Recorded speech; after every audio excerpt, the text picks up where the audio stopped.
It's car, parents' house, Dairy Queen for like 10 seconds, and then a school.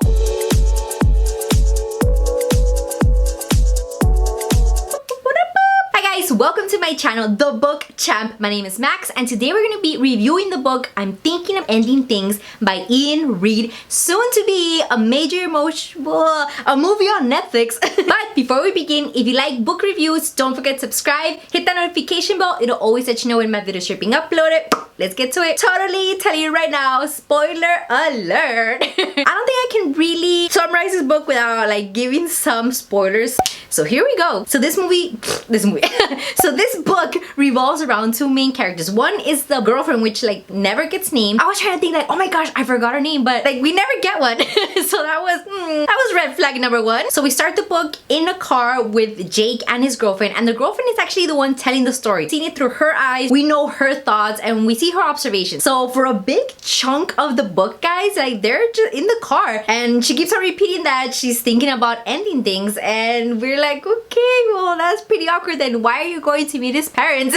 Red flag number two. This book goes off on like a lot of tangents, guys, telling us how they met, but it just goes so far. I thought by that time we were already like in the parents' home. Like no, she goes off and way back and really like digs out the details. It's very descriptive, which I really appreciate that, but it just went off like on a different story altogether. It happened so many times throughout the book, kind of threw me off in the readings, and that would happen so much, guys. I will start caring about this other story that she's talking about, and then she's like, oh, and that's that. And so we're going to his parents' house. I'm like, what? You're still in the car? Like I thought like we had already been past this. Woof, this is one long car ride. Sometimes I would just get so frustrated, like as if I were a passenger in the car, and I'm like, oh, can you please stop talking already? Like, can you please like turn on the radio or something? Like this conversation is like not going anywhere. And then out of nowhere we will get like transported to another time where there's like a detective questioning another person. I'm like, what? It just kind of like spliced out of the story. They're still in the car and they're talking. It just ends,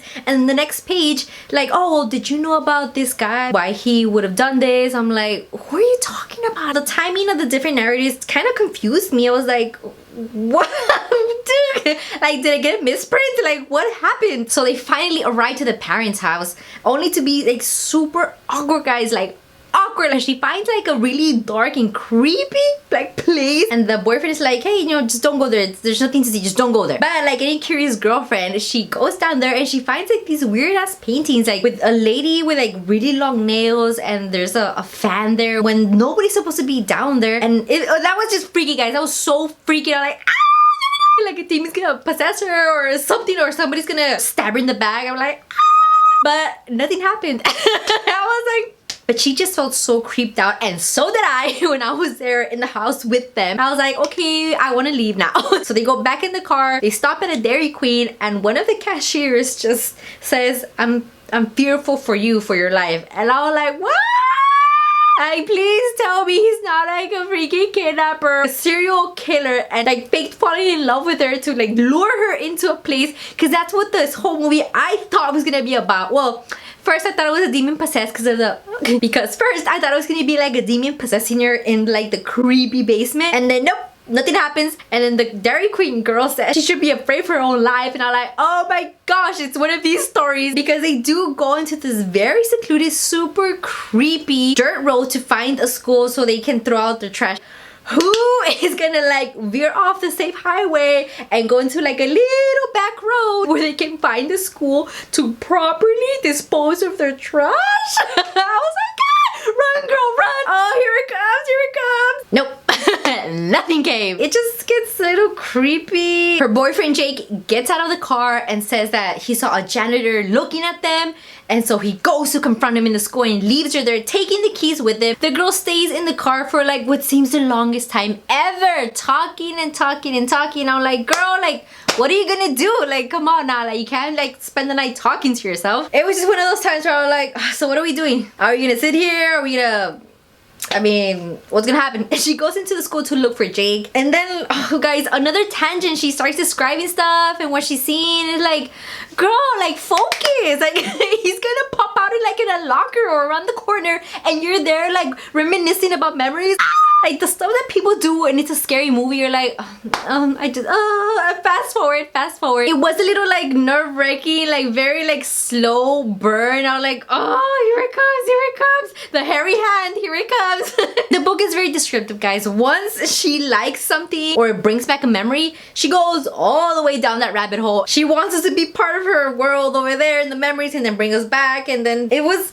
I was not a fan of the ranting. I really wasn't. It turns out that she isn't even real, guys. Like, this story is made up. Jake, the boyfriend of the girl telling the story, has made up this whole entire event, like going to the parents to visit, going to Dairy Queen, seeing a guy in the school and then chasing after him. It was him actually writing in journals. So this was him all along. Everything that happened up to this point has been in his head. So I don't even know if he's been in the school the whole entire time, if he actually was in his car driving around town and just imagining he had a girlfriend. Because there was this point in the book in which she kept on saying like, what are you waiting for? What are you waiting for like a long time? And I was like, what? And then it just switches over to Jake's perspective and he flat out tells the reader that night that I met her in the pub, I didn't give her my phone number. I didn't go after her. So I'm like, what? This whole entire time I'm thinking this poor girl is about to be bloody murdered, and it's really Jake just having like a huge daydream. He has not been in a relationship for I don't know when, guys, years. Like his whole life he's been a loner. He never went to go visit his parents. This girl does exist, but they never got into a relationship. They never saw each other again past that one night in a pub somewhere. That was a moment of...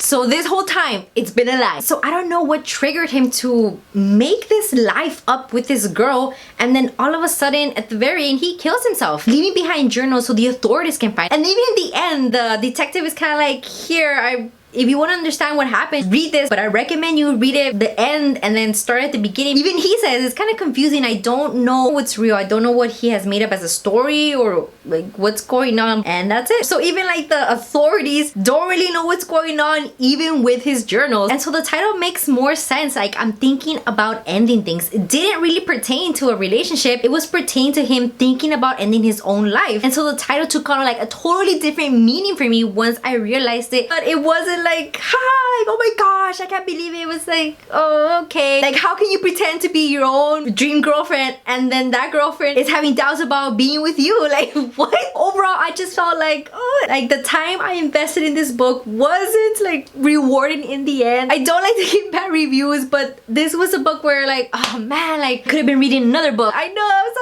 sorry. The only thing that kept me reading was knowing that in the Netflix movie, Jessie Buckley, is going to be playing the girlfriend. So I'm like, okay, no, I have to power through this. But there were so many times where I wanted to just stop and quit reading. I was like, girl, you're going off on too many tangents. You're describing like everything. Like, what's by the time you finish describing the room you're in, the killer's gonna get you. That was like really frustrating for me at times. The parts that were meant to be suspenseful were legit 100% suspenseful. It just got your mind like swirling around thinking like, what is this gonna be about? Like, the book was building it up, and I was like, oh shoot, here it comes. Maybe just the deliverance of it wasn't so like, oh, like such a surprise factor. It didn't really make me feel like an impact. I usually, when I read books, I'm left with this feeling of like, oh my gosh, like I need to sit with this. I need to sit with this and just really think about it and just let these emotions and feelings from the book wash over me and like just really, you know, just stay in those vibes. And this one was just very like, it came out flat for me, which is like, okay, book's over.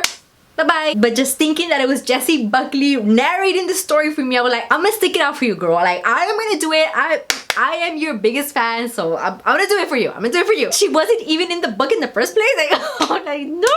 It just felt like it was all literally for nothing, guys, because it never happened. So I'm sorry to say, guys, but I am gonna give this 1 bookworm point out of 5. It felt like it wasted my time a bit. I didn't like it. I'm sorry.